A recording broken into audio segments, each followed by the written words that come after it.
Now, coming to the most difficult part, how do you price the artworks of artists that have never shown before? I Yeah. mean, that's the trickiest part. Is there any Well, I formula think that? sometimes people imagine that it's all completely random. And I would say, yeah, for a person's first show, um, I think everything should really be under $10,000 just as kind of an introduction. I mean, unless it's some bronze, sculpture that they, spent years getting the money together to bring to the foundry or something. I mean, I understand that there could be other practical concerns there. In terms of why are prices set a certain way? I mean, if you look at, okay, so a lot of artists will want their work shown in art fairs. So if you're at FIAC, let's say in Paris in October, and if a booth costs maybe 20,000 euros, I mean, there's a variety of sizes, and you're going to have a solo booth with 8 paintings in it, then they have to be priced as such just so that you can cover your expenses and hopefully make a little bit of money there. So I don't think it's purely from people just picking numbers out of the sky. Often it's based on just the financial realities of what it takes to show at Frieze New York with shipping and staffing and the expense of the booth.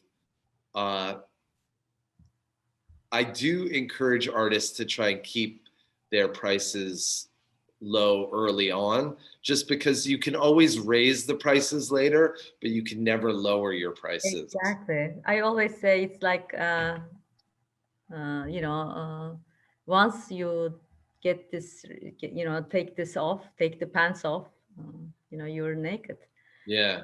So in economics, we call it downward price rigidity or downward wage rigidity. This is really careful issue. So Well, and and then a lot also of times artists will have that problem at auction. So your gallery might be selling a painting for $100,000, but then when your paintings go to auction, they only achieve like $40,000, and so you would call that being underwater on your primary. Primary being the paintings or artwork when it's sold first, and then secondary could either be when it's resold or sold at auction. So I think you want to have, I mean, strictly speaking on the market side, perceived value in terms of if somebody buys a piece that they feel like it's undervalued for what the actual price would be on the secondary market. I mean, that means that you've already had the level of success where there even is a secondary market. Most artists don't get to that place. do you try to control a bit the sale of the artworks? For example, a Well, collector comes to usually, buy. if a collector buys a work from you and then they then want to resell it later, the standard is they should come back to you to resell it. And I think that's totally valid. Somebody could have a painting and then 4 years later they're like, you know what? Like I think maybe I want to take my collection in a different direction, or for whatever reason. If they come back to the gallery that they bought it from to sell it, I think that shows a certain level of respect. And then we can place it with somebody else within our network. And then if the gallery isn't able to sell it and then the person wants to go to auction, then I think that's fair. But I won't sell work to someone that buys from me and then puts it at auction without at least giving us the opportunity to place it with another client. Mhm. So you have some blacklists. I wouldn't say it's a blacklist, but it's just, if you buy a painting. I mean, I won't say blacklist, but we take note of how people operate. This is important. Now, are you in contact with galleries of your style in New York City, in the rest of the United States, or abroad? I mean, are you friends? Are you in contact? Um, Yeah, I mean, I was talking yesterday to this guy Max, who runs Deli Gallery in Brooklyn, and one of his artists named Eden had just been in the New York Times this week as one of the 5 artist Instagram accounts to watch. We're going to do a temporary half gallery outpost in LA starting in January. And our second show out there will be with Eden. So we're collaborating with this other gallery called Deli Gallery, who I had met a few years ago because they actually had Oscar in a group show before we had shown her on her own in New York. So yeah, definitely. I mean, I think like Loyal Gallery, who also shows Daniel Heidkamp, asked me recently to maybe curate something for them next year. Uh, there's a gallery named Spurs Gallery in Beijing um, that we might collaborate with in 2021. So yeah, I would say all over the world. but these collaborations start naturally, or the galleries first contact to you, or you meet somewhere with the owner, or? Well, in the case of Deli Gallery, it's because Oscar told me she was going to have work in a group show at his space, and he was just opening a new space in Brooklyn. Um, so I just went to meet him and see the paintings that he had there, and then that started a uh, longer collaboration.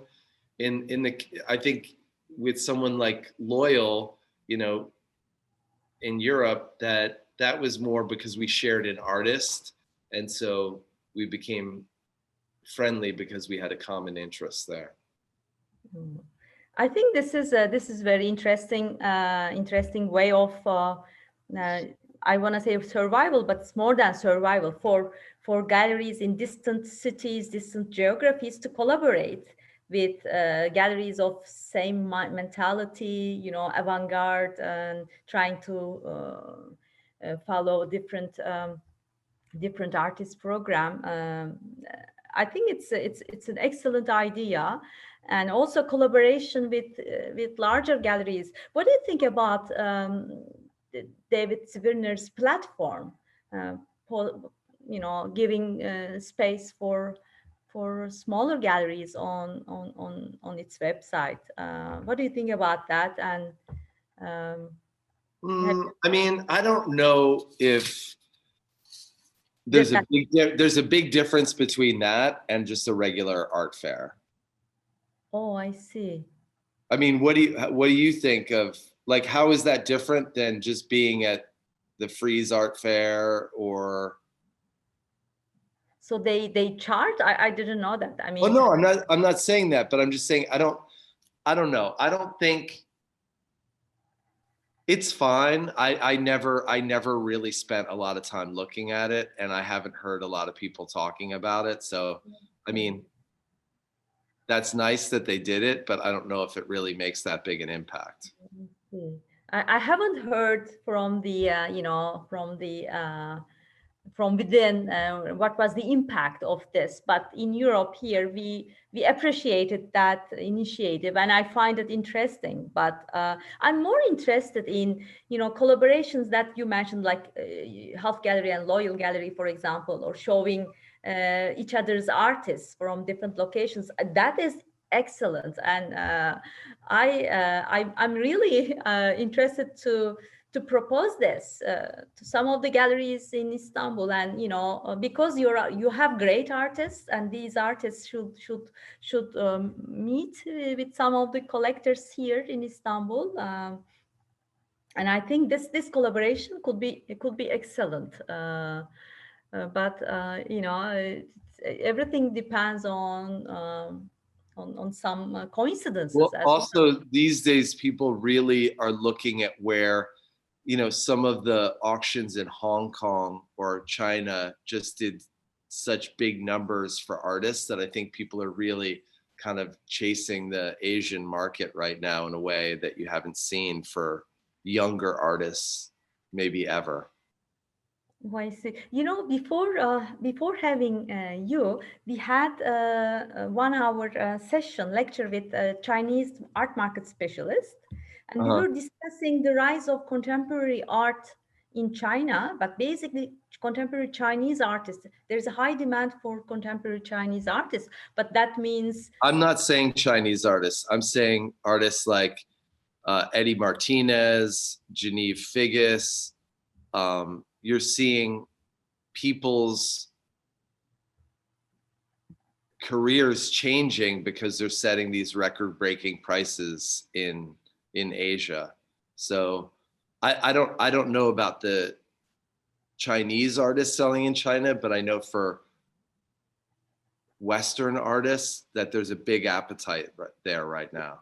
yes, yes, that's for sure because in China and in East Asia, the high net worth individuals are growing at a huge speed. I mean, every year there are 10 billionaires, 10 more billionaires Yeah. added to the number of billionaires. I mean, the number of people spending art among these high wealth individuals is the average value is about $10 million. It's a Yeah. huge And money. there's also a lot of private museums that Yes. are popping up. So I know one of our artists will have a show at the Pond Society in Shanghai next year, or there's the X Museum.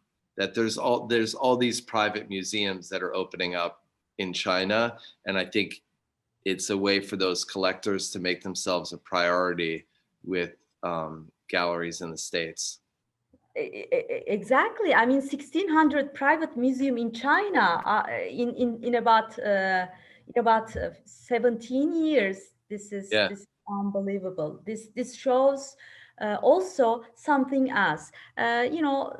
Always art, the investment characteristic of art was put aside, but I worked on this issue for about 15 years, but now I started to think more like art is an incredible the marketing tool, incredible marketing tool. What do you think about that? Do you think that maybe uh, Asian Well, economies, Asian countries use I that think as there's always been different versions of this. So if you go and read, there's two biographies about this dealer. You should read the earlier biography, the one that came out first in like the 50s, about a guy named Duveen, Paul Duveen.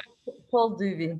And so he was basically figured out, wait, there's all this great art in Europe and there's all this new money in the United States. What if I introduced that? And that was his whole business model. So I think what you're seeing in China is kind of a different version of what Duveen had figured out in the early 20th century.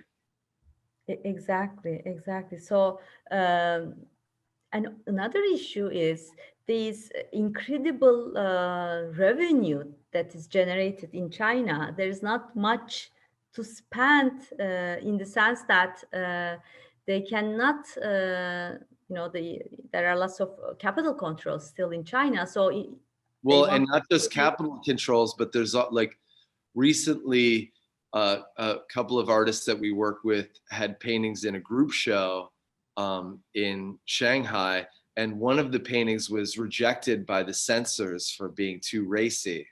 So it's not just, there actually is some control in terms of the visuals as well. Unbelievable.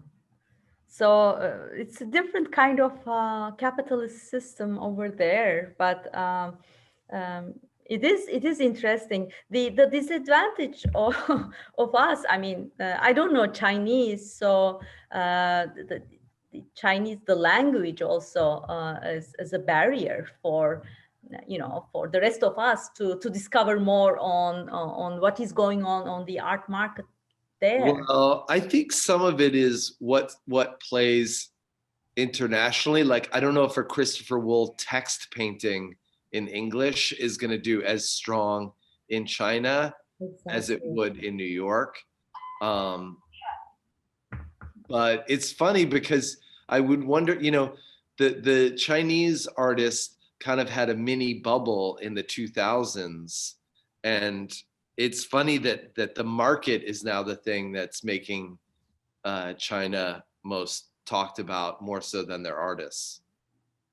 Exactly. We were also discussing, I don't know if you heard about that, but in 2010, in 2010, 12, there was this art exchange markets. They wanted to sell art in pieces, and in different places, cities organized like stock exchanges, art exchanges, and I'm familiar with 40 about them.